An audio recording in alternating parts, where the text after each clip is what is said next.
Mesdames, Messieurs, bonsoir. Très heureux de vous retrouver pour ce 4e journal du Synode depuis notre plateau à Rome, avec une météo très clémente. Mais les pères synodaux n'ont pas profité du soleil aujourd'hui. Ils étaient réunis en circuli minores pour avancer leurs travaux. Et c'est la dernière fois de la semaine. Demain, les 13 groupes linguistiques se retrouveront en congrégation générale pour écouter chacun des rapporteurs. Et on vous l'a répété, l'une des bases de leur réflexion, c'est ce document, l'Instrumentum Laboris, à l'intérieur, les thèmes qui rythment les séances de travail de ce synode. Nous ne pouvons pas filmer ces groupes linguistiques, néanmoins on a voulu savoir comment les pères synodaux vivent ces circuli minores, un reportage de Charles-François Brejon. Derrière les colonnades de Saint-Pierre, un flux ininterrompu de pères synodaux emprunte cette place. Ici c'est la porte du Saint-Office, l'une des entrées de la Cité du Vatican. Il est 8h30, chaque père retrouve son groupe pour une journée de travail de 7 heures comme hier. En tout, 13 circuli minores de langues différentes, chacun composé d'une vingtaine de pères synodaux. Un fonctionnement qui permet une liberté que certains retrouvent après les congrégations générales du début de semaine. Those who could present their opinions in the General Assembly are very restricted. It's quite difficult to concentrate. Much more time is allowed to speak in the small group discussions, circuli minores, where we can speak our opinions and our situations more concrete, and we can discuss and debate. Alors certes, la parole est libre, mais reste soumise à une règle maîtresse. Como nos ha dicho el Papa, hablar con mucha libertad y también escuchar con mucha humildad.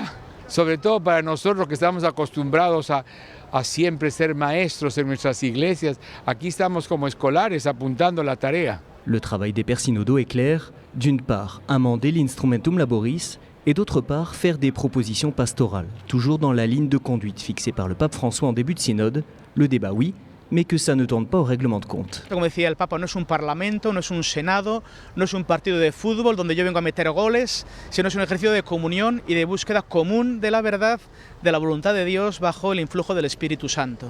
La variété des réalités familiales n'en demeure pas moins extrêmement large selon les pays et les continents.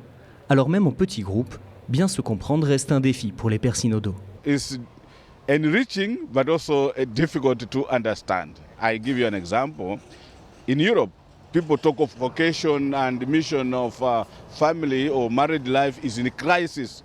Where I come from in Malawi, every week in the parishes there are announcements that really that day we are going to celebrate marriage of so and so. Chaque groupe de travail a voté un rapport cet après-midi à la majorité absolue.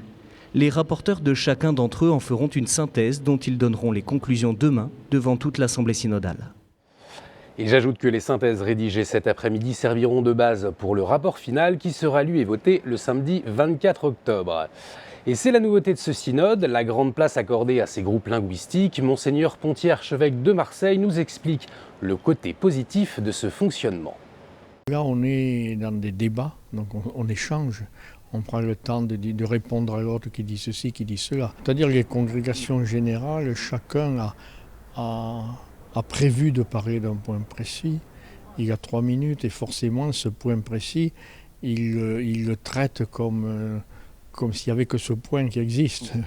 Donc ça donne un côté parfois exagéré. Par contre, ce que j'apprécie par rapport à l'an dernier, c'est qu'on nous fasse travailler en 3 temps, c'est-à-dire les 3 parties successivement. Première partie, expression des pairs plus groupe, travail de groupe. Deuxième partie, de nouveau expression des pairs plus groupe. Alors que l'an dernier, on avait eu toutes les expressions des pairs, on ne s'en souvenait plus finalement après. Et ça s'enchaînera mieux et c'est beaucoup plus intéressant. Cette semaine, c'est l'écoute des défis sur la famille qui a animé les échanges. Alors plus clairement, chacun a exposé le contexte sociologique de son pays. Dans le groupe Anglicus Dei, Monseigneur Goudziak, ukrainien, a dit la difficulté de fonder une famille dans une société post-totalitaire. Mon groupe de 21 évêques a la représentation, je pense, de 14 pays. Une chose que j'essaie à présenter est la famille dans le contexte post-totalitariste. Le communisme a créé un réflexe de peur qui crée beaucoup d'obstacles dans les relations interpersonnelles et aussi dans la famille. Il est difficile d'aimer quand tu vis dans la peur. Il est difficile de s'engager pleinement quand tu as la peur. C'est un sujet du traumatisme social très vaste qui a duré pour 2-3 générations et pour laquelle il y a le besoin d'une thérapie spirituelle aussi longue et aussi tendre. Lors du point presse quotidien, le patriarche syriaque catholique a réagi à l'assassinat par Daesh de 3 chrétiens syriens de la région d'Azakeh. On l'a appris ces dernières heures. Les 3 hommes assassinés faisaient partie du groupe de 230 chrétiens assyriens que Daesh retient en otage depuis fin février. Et Monseigneur Charles Palmer Buckle, archevêque d'Accra au Ghana, a lui aussi répondu aux journalistes. On vous en parlait hier, les Africains regrettent une vision trop occidentale de la famille pour ce synode. La question a été posée à Monseigneur Palmer Buckle de savoir si les évêques africains ne bloquaient pas le synode. On écoute sa réponse. So if somebody should think that Africa is blocking somebody, I think Africa is only proposing what it feels very strongly about. The family for us is such an important basic cell. And we are having a lot of other challenges that the family in Africa is going through. You know, we have the concept of the extended family system. For some time now, it has been whittled down to just the nuclear family. We definitely endorse what the doctrinal issues have been, what the church teaches about marriage, teaches about the family, teaches about Holy Communion for, Catholics and the rest of it. We endorse it.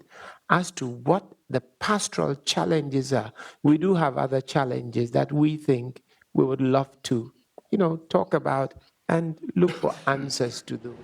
Comment tenir une approche commune face à la diversité des situations familiales dans le monde? C'est le billet de la rédaction avec Étienne Loraillère. Ne serait-il pas envisageable d'apporter des réponses pastorales selon une approche continentale ou régionale?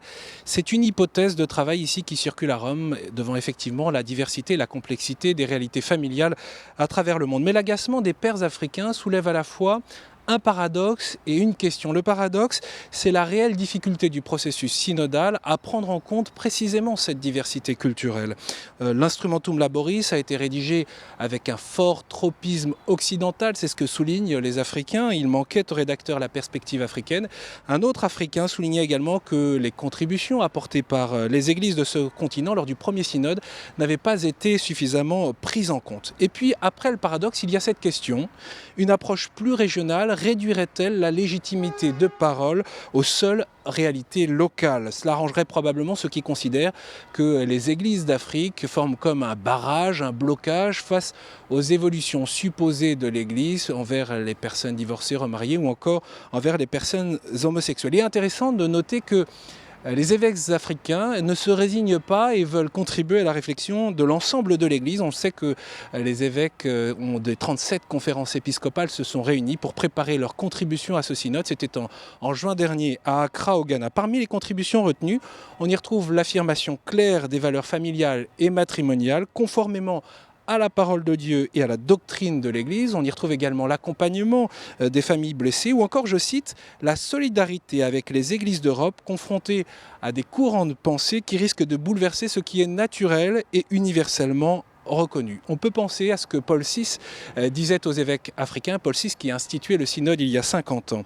Ayez des idées claires et concordantes, allez de l'avant méthodiquement et courageusement avec la conscience d'un grand mandat, construire l'Église. Visiblement, cette invitation du pape Paul VI inspire ici les pères africains au synode. Merci Étienne. Voilà, c'est la fin de notre édition. Demain, les pères synodaux se retrouvent en congrégation générale. Ils écouteront les synthèses de ce qui a été partagé lors de ces premiers groupes de travail. Bien entendu, on vous en parlera demain. Même lieu, même heure. Excellente soirée sur KTO.